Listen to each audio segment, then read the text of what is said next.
Hi, this is David again, and I wanted to do this video on more magic in the Mormon church. Now, again, if you're not a Mormon and you actually have a left side of your brain with some common sense and with some worldly experience, these things are going to just sound, out of this world. And this particular thing is out of this world. It's called the Laiona. Now, it sounds like a Hawaiian or Polynesian word to me, but it's called the Laiona. Okay, now, we've got to go back to that the Book of Mormon, the church is backing away more and more that the Book of Mormon is not a historic document. The world has known that for 200 years, but it's just dawning on the Mormons that they have no archaeological evidence anywhere in the world. 1 million people died by the hill Cumorah, with Moroni laying there in the picture, writing the last part of the Book of Mormon. And we haven't found one sword, one shield, not one poo-poo. 1 million people, but no artifacts. So let me go back to and again, I don't argue scripture. I don't, done that, been there. You argue with a Mormon, you might as well talk to the hand. It ain't gonna work. But anyway, the Mormons believe that Lehi was a very rich Jew. And he was living in the Jerusalem area, maybe Palestine. And I guess, I don't know why Mormon Jesus always appears to Mormons. He never appears to a Catholic or to a Lutheran or a Jehovah's Witness. He always appears to Lehi, who's going to be famous in the book. So the story goes that Lehi is commanded to gather his family up. And I think he had Nephi, Laman, and Lemuel, and I think Sam. I think there were 4 boys. And his wife, Sarah. And of course, every wife is Sarah. I don't care if it's Abraham's wife. I don't care if it's Lehi's wife. They're all Sarah. Joseph made that one up. So they left their expensive house, and they just took with them what they could carry. And there was no reason to carry gold, I guess, because they're going somewhere where there is no monetary system. So they come to the edge of the ocean. And none of us know what ocean they came to the edge of. And they're carrying, remember, their Jewish DNA. Okay? And it's been proven, long proven here now in the last 5 years, that there's not one Lamanite or one South American person that has any Jewish blood.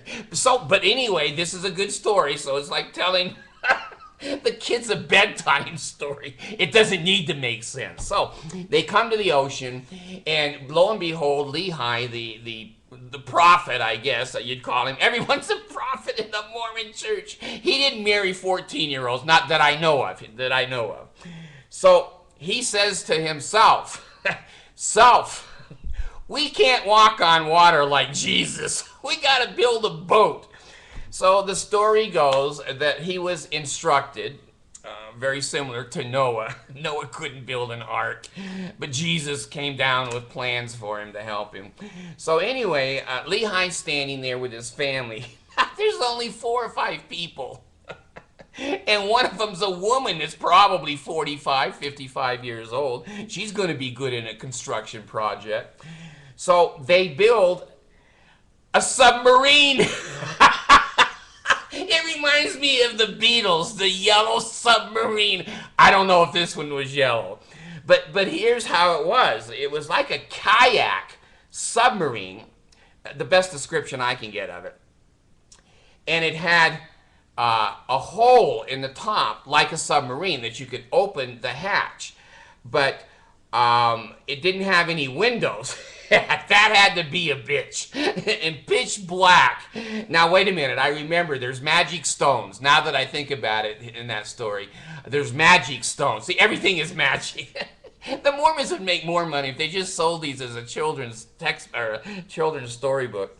So anyway, there were magic stones, and the stones glowed kind of like a light bulb. And so they put the stones in the bottom of the boat so at least they could see each other. Now, I don't know if you can cook in a submarine, but the submarine had no keel on it. Now, I don't know if you've ever water skied or you've ever surfed, but if you don't have a keel on something in the water, it floats like a cork. It just twists and turns and the wind blows in. The people inside are just rolling all over, and all of their cooking utensils and the animals and the animal crap. It's just all over the place. Well, anyway, it says in the Book of Mormon, of course, that if they wanted air, which if I had been tossed and turned in a storm, I'd want air, you could open the hatch. Now, I don't know how that hatch was waterproof 600 BC in an ocean under the pressure. So I guess this submarine turned over and over, and then when the waves calmed down, I guess they could get to the bottom of it and then open the top and the air would come in and the smell would go out. What a story. It gets better, folks. It gets better. If you've got common sense, this is a comedy. So they get on this boat and they ride around, and they have no map. They have no motor. They have no sails. But the magic wind. God, I'm going to write a children's book story on this stuff. Man, I can make millions. The magic wind came down, and it took the submarine that bobs up and down, twists in the water, has no direction, and it puts it into South America. Now, it doesn't put it into Greenland where they're going to freeze their ass off. It doesn't put it in Antarctica. It puts it in South America where it's warm and it's tropical.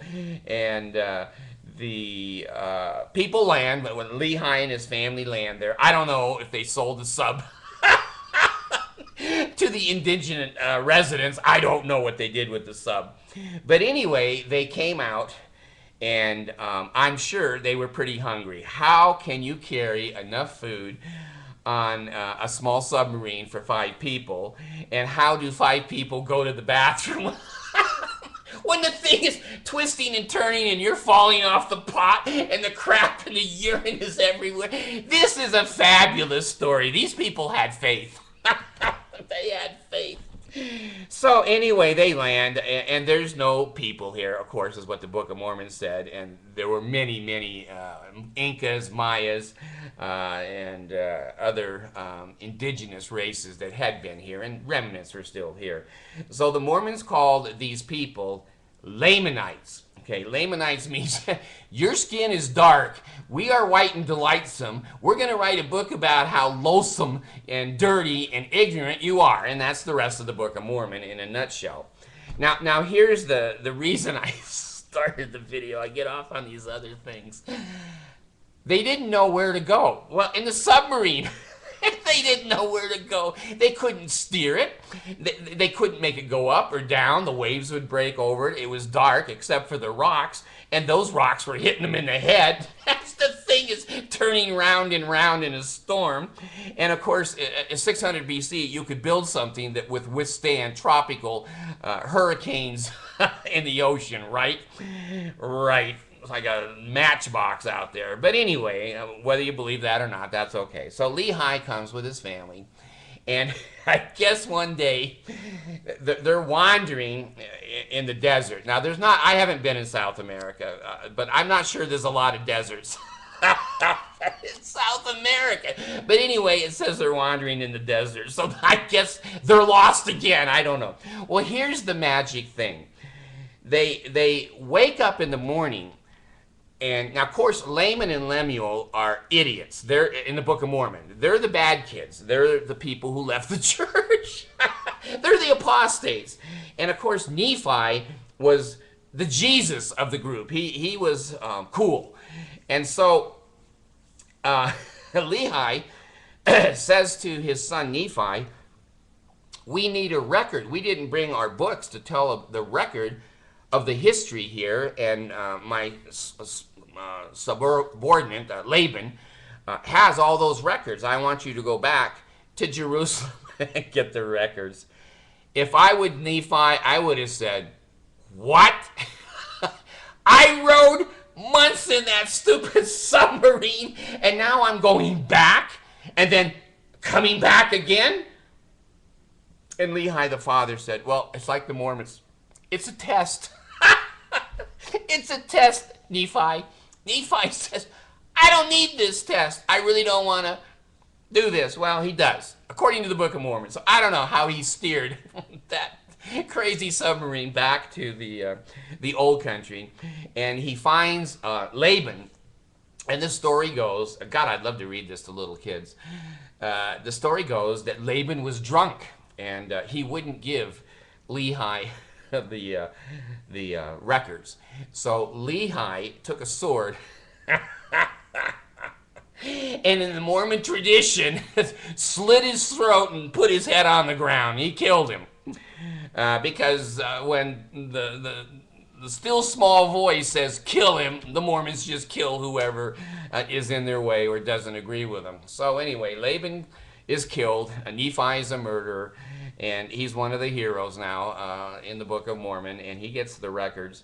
And he goes back, and I don't know how he steered that stupid boat, but you know, it's so fantastic that it went one way from Jerusalem to the New World. Now it's gone back to Jerusalem and back. You know, they ought to go into the submarine building business if they could steer that thing with no keel on it. So anyway, Nephi comes back, and his father is happy, happy, happy, and Laman and Lemuel go, what an idiot, I'm not going back in that boat. So Laman and Lemuel, Lehi was always disciplining and always,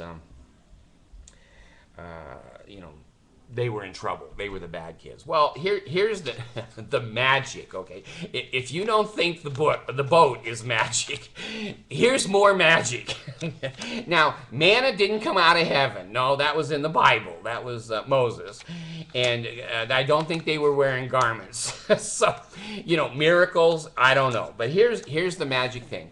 One day, they come out of their tents, and they were talking the night before, we're screwed. We don't know where to go.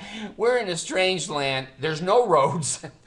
We don't have a sextant star calculator, so we can't figure out where we are and where we're going, because this is the new world. So they wake up the next morning, and because of their concern, they find a a crystal ball. Now, I've been to Disney World in the Haunted Mansion, and it's so cool. They have a glass head there and a witch inside of it, and her head's going round and round. Of course, the kids are scared, but I go, hey, it's another Laiona. They're everywhere. So here is this crystal ball, and they called it the Laiona. Now, where they got that name, maybe they just made it up. That probably would be the truth, because we've never had another Laiona, and there's never been one since. It smells a little bit like the gold place, but anyway, here's the Laiona, and they all go, oh, thank you, God and Jesus, for bringing us this Laiona. And they look at it, and they go, we don't know how to work it. People who can build a submarine and cross the ocean, they can't work a simple Laiona. Well, I don't know. They said it had curious workmanship, so somebody with really cool skills built it. Well, here is what it does. Now, it would be believable to me. Not really. It would be more believable to me if it was a compass. If it was a compass and the needle pointed north, Lehi could say, okay, we're going west, because east is the ocean. So we're going west or we're going south. Well, it was a Mormon compass that came from Desert Industries. It didn't work that way. It didn't work. God, I bought more crap from Desert Industries. Some of the stuff I got is good, but a lot of it doesn't work. Well, here's I have a telephone that doesn't work, and Lehi got a Laiona from Desert Industries. So here's the story, okay? The Laiona, if you were worthy. Now, see, this is cult. This is cult. If you're worthy, the Laiona needle would point to where you need to go. It's not a compass. It just has a needle and goes, go over here. Now go over the mountain. Oh, go over here. And so if you didn't pay your tithing, the damn thing didn't work. So there was no tithing to pay, but they were evil sometimes, I guess, Laman and Lemuel. And so Lehi was always screaming at those two boys.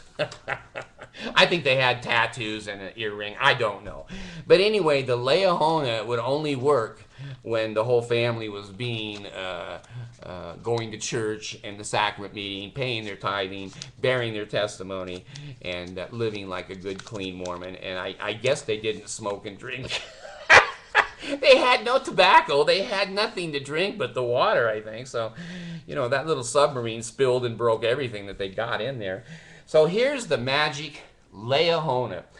And they say that their God gave them this machine of curious workmanship. And it was not a compass. A compass makes sense because, when Joseph Smith was making this shit up, he knew about compasses. But he wanted it to be fancier than a compass. So now it's, the gold Laiona. I don't know if it was gold, but curious workmanship. And the arrow pointed the direction that they should go. Now, here is the guarantee. They tried to turn the Laiona back into the Lord because it didn't work.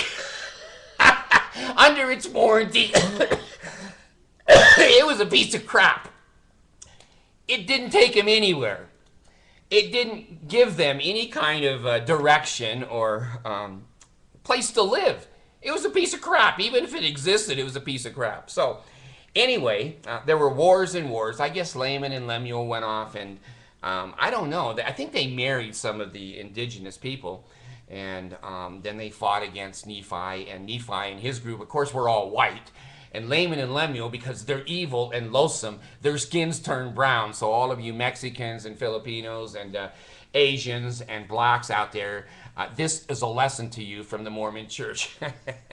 If you see a Laiona out on your doorstep, just kick it as far as you can like a can. Well, anyway, now we've done DNA. There's no DNA, Jewish DNA down in South America. It's Asian. Came across the Bering Straits when the continents were together. And there were people here long before this supposed story of Lehi and Laman and Lemuel. And now here's what's interesting. I'm going to leave the Laiona with you because that's where it belongs. Right in the old circle can right there, that story. Now, there was a story associated in the Book of Mormon, and gosh, if you want to read this fun stuff like this, read the Book of Mormon. I'll give them all the credit in the world. Read the Book of Mormon. Read the Book of Mormon. Mormon.org. Mormon.org. The greatest thing that drives people from the Mormon Church is common sense and intelligence. You go, a Laiona, and it wasn't magnetic. It just pointed, and then when they weren't good people, the machine quit working. Well, you want to believe it? Believe it. I don't care. I don't. Well, there was a story in the dream. There's a dream about Lehi, and it's in the beginning of the Book of Mormon. And it's an interesting, well, it's not interesting, it's silly, but I'm trying to be polite here. There's a story about Lehi and the great and spacious building. Now, the Mormons will, now again, this is underground. You don't read a lot about this in the Mormon Church. It's people who have been there, like I was for 50 years. I know this is well believed in common sense and in the Mormon Church. It's policies, procedure, and doctrine. Well, there was this path, I guess, and there were people trying to get along the path, which represents people trying to get to the nearest Mormon church, to a stake center, to a ward house, to a temple anywhere. So all these people are going along the path, and they get lost. I don't know if they've got their own Laihonas that are putting them off the path. So some of them, I don't know, they go in the forest, they fall in the ocean, who knows what happened to them, but they got off the path. And there was what was called on the path the iron rod. Okay, so it had a handicapped railing on it. And boy, I'd be clinging to that sucker. I ain't going over the cliff. I'd be clinging to the rod. Well, that's the Mormon philosophy. You must cling to the rod, the iron rod, which is the word of God. That's in one of the songs. It will certainly safely lead you there. Well, the iron rod is the gospel. So if you hang on to the iron rod, the handicap rail, you'll get down this path of life, and you will get to have, I don't know if it's 71 wives, millions of wives, whatever religion you believe in, you know, lots of sex. That's the motivation of religion. So anyway, as they're walking down this path, and they're holding on to the iron rod, they come upon what they call in the dream, and the Mormons will say these things secretly to themselves, not to you, the great and spacious building. Well, I guess that's a skyscraper. That's the old word for it when I was young. High rise, now they call it a high rise. I don't know if it had a curtain wall on it with reflective glass or whatever. But anyway, they would come to this huge, spacious building. And the people in the building were cool. They had nice clothes, and they had big offices, and they had, you know, computers and printers, and they were rich. They had everything. And now it couldn't have been a high rise because you can't open the windows on a high rise. I used to work on high rises, and people used to jump out of them. So even in these days, this high rise had windows. It's the Mormon high rise. So the people open the windows at the high rise, and they go like this. To the poor little people who are holding to the rod going down. So the people holding to the rod, they're always persecuted. The world always hates them, and they always have to fight. That's cult. It's totally cult stuff. They're fighting against nothing. You know, this happened to be a big office building, and the people probably were waving, and the Mormons thought it was the finger. I don't know. But anyway, the great and spacious building in the Mormon church, that phrase means the rich and the arrogant and the conceited people. I went to City Creek Mall, it's been about a week now, downtown in Salt Lake City. And I looked at the high-rise mall that the church is building with your tithing money. The residuals of your tithing money that went into business is what's funding that particular development. I saw a video, an advertising video. They're trying to sell the condominiums in that great and spacious buildings, and people don't buy them. They're in a real estate hurt. They've lowered the prices. They've slashed the prices 50% on the condominiums. And I happened to see the movie advertising. Now, this great and spacious building in Salt Lake City is the most expensive mall ever built. The tallest building, I think, is in Dubai, and it costs $2 billion, I think. And the Mormon Mall is approaching $5 billion, and it's still mostly empty. People are not going to the malls anymore. The Hinkster, you know, Jesus didn't know. I guess the economy was going to turn down, and the Hinkster went ahead and built it. So anyway, the video shows white and delightsome people. It showed hundreds and hundreds of people. There was one black. Now, the Mormons are funny people because one black person to a Mormon, they all look the same. You know, it's discrimination. They don't have a lot of input or association with blacks. So the guy that was drawing the character of the black man, he didn't know what blacks looked like. So he drew the best black man that he could. Well, that took a long time, I'm sure. So right there, I don't know, 24, 30 seconds into the video, that you pass a black man who's standing there. He's not working. He's standing there looking like he's going to run in the store. and have one of those, what do the kids call it? These, where they run in and grab things and just run out. It looked like he was going to be a criminal. So anyway, you see all of the fountains, and you see all of the City Creek winding through the mall, and you see Nordstrom's, and you see one or two other anchor stores that are in there, but most of them aren't anchored yet. And all of the flowers and trees inside the mall. And you're not going to believe this. This is like the Laiona, but I saw it with my own eyes. So I'm bearing testimony. This great and spacious building has a roof on it, and I swear it's 3 football fields long. And it opens like a coliseum for football, and then it closes. So if it's winter and it's raining and cold, they close it, I guess. And of course, in Utah, that's 80% of the time, but millions and millions they spent on the mechanism to get the roof to open. They think that's cool. Well, is that a great and spacious building?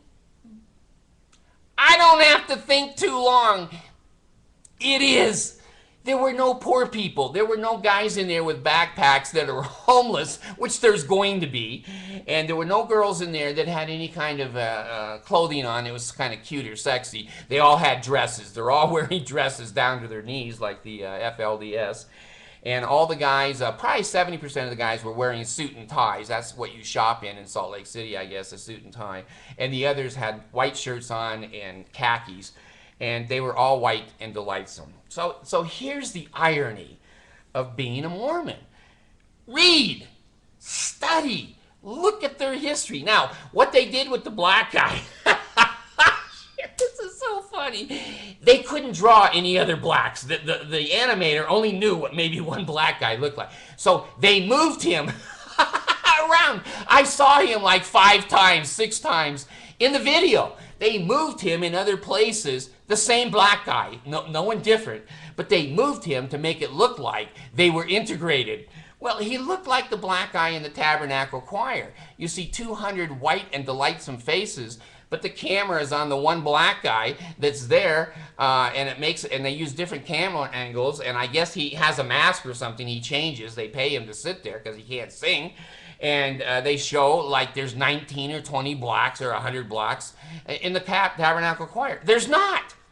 There's one guy. And I think he's getting paid for, selling his black skin. I don't know. But anyway, the great and spacious building and the commercials leading up to it, I got to laugh my ass off. When I read the Book of Mormon, which I've read it maybe 1 or 2 times, and they talked about, in Lehi's dream, the great and spacious building. If you've ever been to the church office building in Salt Lake City, I think it's 15 or 20 stories high. And I've been there. They used to have the genealogical library in the church office building. And they used to let members go in there. Now it's a lockdown camp. You can't get, you pass the secretary. And that's where most of the general authorities have their offices. And if you've ever seen those offices, oh my God, the wood and the mirrors and the gold and the inlays, it's a great and spacious building. And so I have to laugh between the great and spacious mall and the great and spacious building. Now let me bring just one more ironic thing up about the Mormon Church. King Benjamin, in the Book of Mormon, appeared to be, he didn't want to be the king. Everyone says, we want a king. And he said, well, okay, I'll be a king. So he wasn't looking to be the general authority. He couldn't solicit, and he had no relatives that could make him get into the general authorities. And so anyway, he tried to keep the people doing the right things and being righteous. Now here's what just sweeps me off the chair, because it's in the Book of Mormon. King Benjamin got up before his people, and he gave a speech. Now, in those days, they didn't have microphones or whatever. I don't know how you speak to 10,000 people like the Sermon on the Mount. But anyway, be that as it may, he gives this speech to the entire community of thousands of people. And he says, yes, I'm your king, and I want to remind you of something. I've never taken 1 cent from you people. Not 1 cent. not a per diem per day, not a Lear jet flying around the country, tax deductible. I've never taken 1 cent from you as a people, and I've been your king.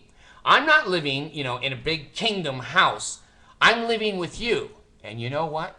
I work every day in my fields to feed my family and myself. So don't come to me and say, I'm getting rich off of you. Well, I admired that. I thought that was a cool thing for a king to say and be. He didn't live off of his people.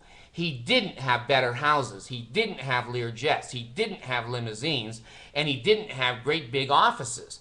I don't know how the general authorities of the Mormon Church can leave that in the Book of Mormon and then look at their own lives and realize they're getting six-figure 5013C deductions and a nonprofit. They're getting $300,000, $400,000 of the people's money, and they don't work a day in their life. Now, Hinckley never had a job. He worked for the railroad, I think, for a year when he was 18. He died at like 96. For more than 90 years, he lived off of the Mormon people. Monson, same way. Joseph Smith, he started it. Brigham Young, I've been in the Beehive House. I see how Brigham Young lived. I've seen how these prophets, their cars, and how they live off the people. So here's the irony of the Book of Mormon, that basically King Benjamin says, I don't take a salary from any of you. I work every day. Well, Monson and the rest of those assholes up there have hardly ever worked a day. They have lived off the people and continue to live off the people till they die. The great and spacious building, if that isn't the Mormon Mall downtown, the Jesus Mall, that is the laughing stock of the white elephant mall of the Mormon Church. And then the Laiona, finding that magically in the desert, and it was based upon your righteousness. So the iron rod and falling off the path. I mean, these things just go on and on. Please, please, read the Book of Mormon. Good Lord. Put your pillow up there at night, man, and just get a light on and look at that thing, and then use your common sense and say, does this seem like it's from God? Do I get a burning in my bosom that submarine could go back and forth 3 times with no keel on it and no windows, and it has no propulsion, why can't I think of that word? It can't move under its own. It has no motor. Propulsion. And it can't be steered, and it has no map, and it rolls over and over, so the rocks that are lit, I guess the rocks stayed lit. I don't know. When they got to the new land there, maybe the rocks went dull, but when Nephi got back in it, he relit the rocks. I don't know. But anyway, give it a try. Good Lord. Don't listen to me. Don't listen to me. I don't know anything. After 50 years in the Mormon Church cult, I resigned. I wasn't excommunicated. I wasn't in a church court. I wasn't offended. I simply had some common sense. Just some damn common sense. And I looked at this shit and I go, I don't think this is right. Marrying 14-year-old girls and living off of other people's tithing and living better than the members? You decide for yourself.